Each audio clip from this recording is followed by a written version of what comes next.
Nos Animeureux est un podcast haut en couleur pour parler ensemble d'animation. Je suis Minerva. En 20 ans, j'ai été directrice, formatrice et surtout, j'ai été une animeureuse. Chaque semaine, on se retrouve entre anciens et nouveaux de l'animation pour mettre en avant et transmettre les valeurs et le goût de ces métiers si nécessaires de l'animation socio-culturelle.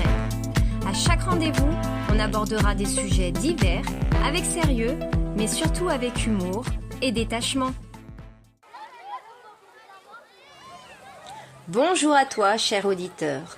En ce bel été où fourmillent aux quatre coins de l'Hexagone des colos, des mini-camps, des expéditions, des aventures en tout genre, il existe une partie d'entre nous, foulard noué autour du cou, qui serpente les campagnes d'est en ouest. Souvent victimes de préjugés, merci Gérard Jugnot, nous partons cette semaine à la découverte des scouts. Une fois n'est pas coutume, je t'embarquerai avec moi dans ma machine à remonter le temps pour que tu découvres Monsieur Baden-Powell, l'initiateur du scoutisme. Ensuite, on rentrera dans les particularités du mouvement et on fera un parallèle avec les autres séjours. Comme tu le sais, dans la communauté des animeureux, je cherche à accueillir un large spectre des pratiques de l'animation. Alors encore une fois, bienvenue à toi, qui que tu sois, et bienvenue aux scouts, que je vais tenter de présenter au mieux, même si je n'ai jamais été cheftaine. Accroche ta ceinture et monte dans la machine direction l'Angleterre à l'époque victorienne pour retrouver l'éminence grise de toute cette communauté. J'ai nommé Monsieur Robert Baden-Powell. Dans son enfance, le petit Robert préfère l'appel de la forêt au pupitre de sa classe.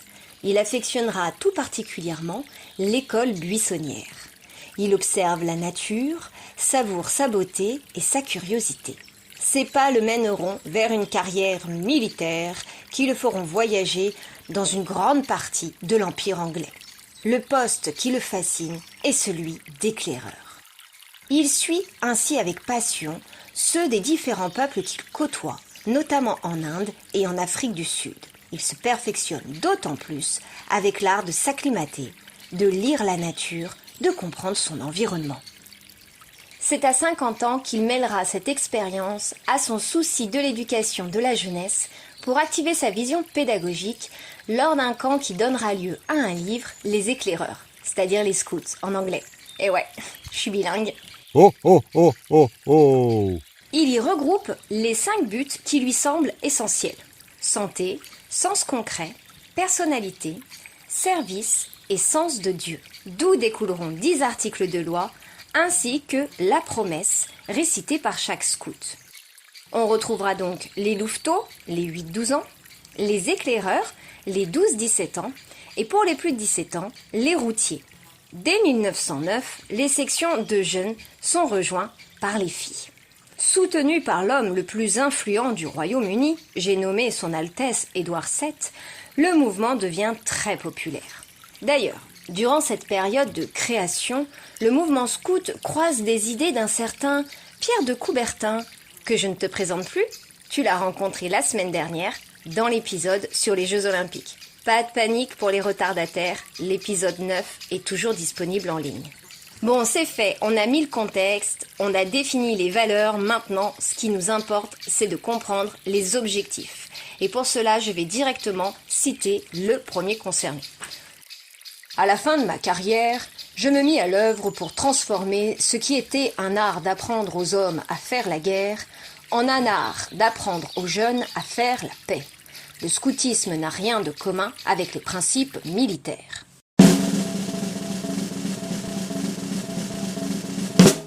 Ouf, nous voilà rassurés. Et oui, ne te laisse pas impressionner par l'uniforme. En France, on a tendance à rapidement rejeter l'uniforme sous toutes ses formes, le qualifiant d'austère, d'autoritaire. Alors, petite parenthèse personnelle, moi j'ai la chance de vivre dans un coin du monde où tous les enfants dès le CP portent une tenue unique. Ouais, c'est plus doux à l'oreille que uniforme, tenue unique. Et la vie est égal au reste du territoire. Cela a tout de même 2-3 avantages non négligeables. Dans nos rues, un enfant du lundi au vendredi qui n'a pas sa tenue est rapidement repéré et ça nous permet de lutter aussi contre la déscolarisation. Attention, j'ai pas dit que c'était magique. Pour la personne... Ah non, on n'a dit pas de langue de bois. Bon, pour la maman qui est en charge du linge, c'est beaucoup plus simple. Pas de questions sur le style, trop court, trop long, c'est un gain d'économie, les vêtements passent de frère en sœur. Et puis surtout, au niveau des lessives, ils ont quand même fait l'effort de mettre les grands et les petits dans les mêmes tons de couleurs. Et puis dans les écoles, mine de rien, il y a un sentiment d'appartenance à un groupe et ça fait du bien aux enfants. Bon, la parenthèse est faite, je reviens à notre histoire, mais je vais quand même reprendre 1 minute sur l'uniforme. Le mouvement scout n'est pas un mouvement similaire aux jeunesses politiques des États autoritaires ou totalitaires du XXe siècle. Je m'explique. Les éclaireurs ont été vent debout durant toute la période de Vichy pour se dresser en rempart contre ceux qui ont tenté de mettre en place des groupes de jeunesse nationalistes et paramilitaires comme ont pu le faire les nazis. Voyez dans l'uniforme plutôt le côté d'appartenance à un groupe, mais surtout le côté pratique d'un équipement adapté pour évoluer dans la nature. Ce passage reine du shopping se termine ici. Comme je te l'ai dit plus haut, les femmes ont leur place dans le mouvement très tôt, initié par Agnès Baden-Powell, la petite sœur, puis par Olave Baden-Powell, l'épouse. Et voilà ce qu'écrivait Robert. Je reprends sa grosse voix. Une femme qui est capable de se tirer d'affaire toute seule est respectée aussi bien par les hommes que par les femmes. Ils sont toujours prêts à suivre ses conseils et son exemple. Elle est leur guide. Et voilà, moi j'appelle ça du bon sens, Comme je te l'ai signalé, le mouvement a lutté au mieux contre les politiques en place durant la Seconde Guerre mondiale et nombre d'entre eux ont été résistants, soit maquisards, soit ont rejoint la France libre. D'abord, ce fut les mouvements israélites, puis ils ont été rejoints par les mouvements chrétiens. Leurs représentants auront une part non négligeable dans la création du projet social d'après-guerre, surtout autour de la jeunesse et de l'éducation spécialisée. Sans entrer dans les détails ici, le scoutisme, pas très apprécié à ses débuts par le clergé catholique, va peu à peu remplacer les patronages.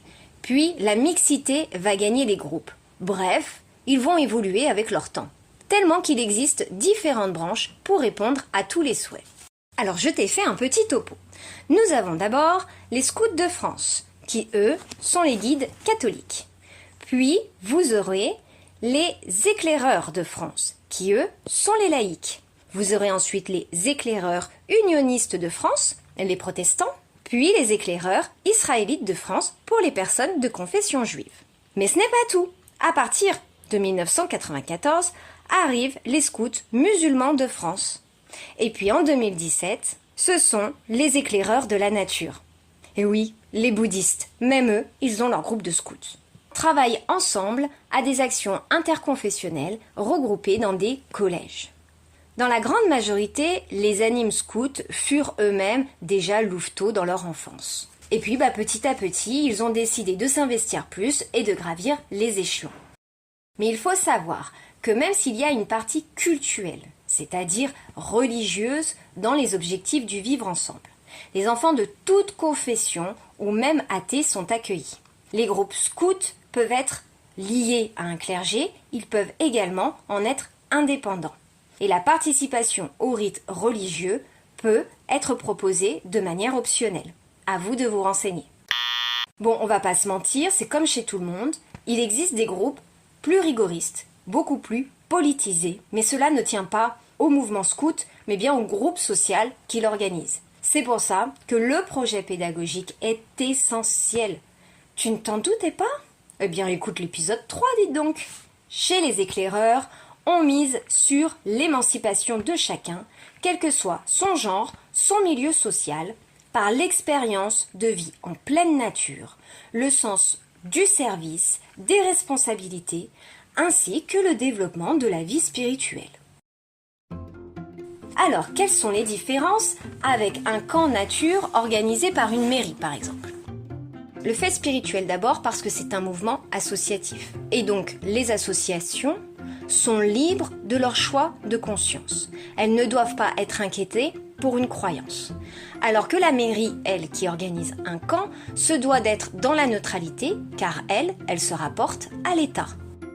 Ensuite, le bénévolat. Ce n'est pas tes 36 € bruts par jour pour 10 à 12 heures de travail quotidien qui sont véritablement considérés comme un salaire.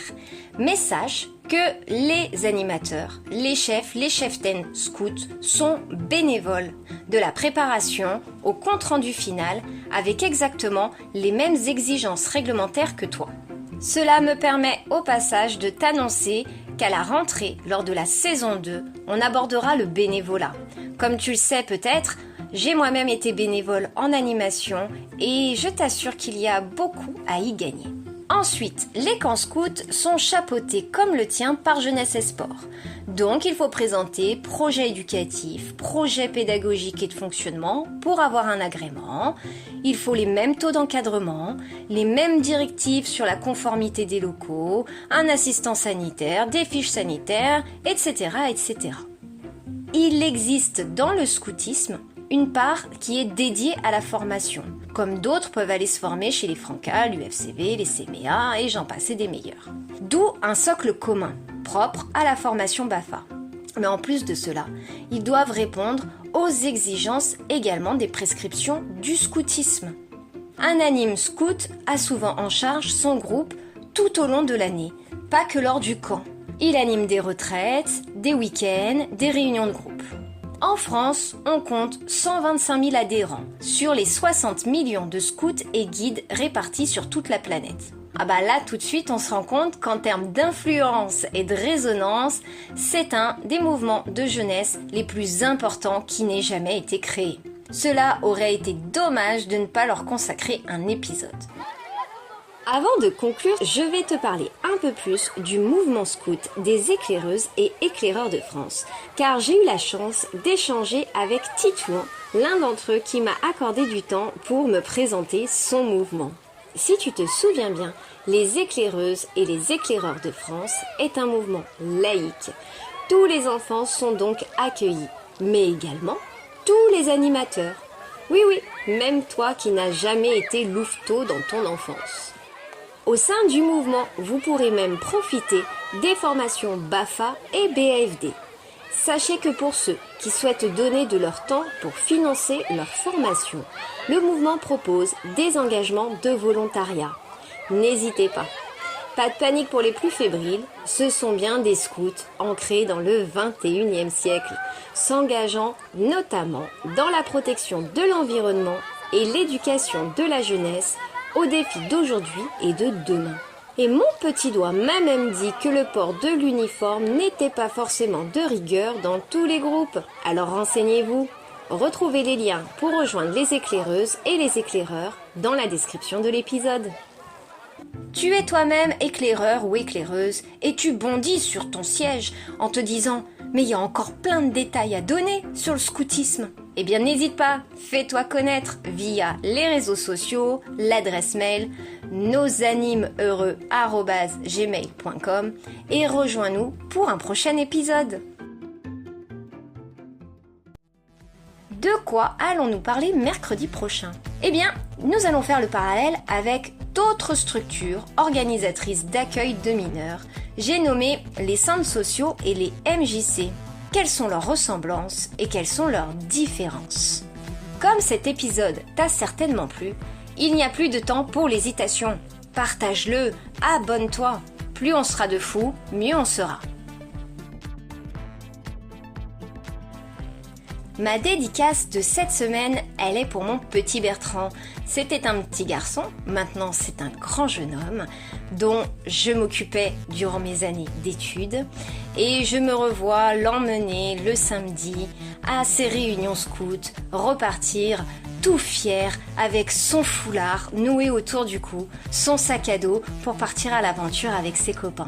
Aujourd'hui, cette expérience-là lui a permis de monter des missions à l'autre bout du monde pour aller épauler ceux qui en avaient besoin. Allez, gros bisous, à la semaine prochaine.